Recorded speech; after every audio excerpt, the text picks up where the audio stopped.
Hello বন্ধুরা, সবাই কেমন আছো? আশা করি সবাই ভালো আছো। আমি অনেকদিন বাদে রিলস ভিডিও আপলোড করছি। তোমরা প্লিজ একটুখানি আমার পাশে থেকো। অনেক দিন ধরে তোমাদেরকে অনেক ভিডিও দিতে পারছিলাম না, তার জন্য ভেরি সরি। তা রথের মেলাতে গেছিলাম, সেই ভিডিওগুলোও পেন্ডিং হয়ে পড়েছিল। ভাবলাম চলো আজকে কিছুটা দেওয়া যাক। দেখো, আমরা মেলায় গেছিলাম। মেলায় গিয়ে এই ধরনের ফার্স্ট দেখলাম এই মেলাতে এসছে জলের ওপরে এই বেলুনগুলো। তা আমার মেয়ে তো বললো, মা আমি ফার্স্ট এটাই রাইড করবো। তাই বললাম চলো।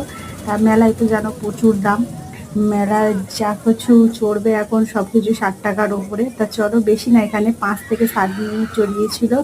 দেখো আমার মেয়ে কত মজা করছে। এই সামনে এজো, খুব মজা করছিল। প্রতিটা বাচ্চা এটা চড়ার জন্য ব্যস্ত, কারণ এবারে মেলায় এটাই নতুন এসেছিলো। কে কে এই ধরনের রাইড দেখেছো প্লিজ একটু কমেন্ট করে জানিও। আর আমার ভিডিওটা যদি তোমাদের ভালো লেগে থাকে অবশ্যই লাইক কমেন্ট করে পাশে থেকো। আমি চেষ্টা করবো আরও ভিডিও তোমাদের সাথে শেয়ার করা। আজকের মতো এইটুকুনি।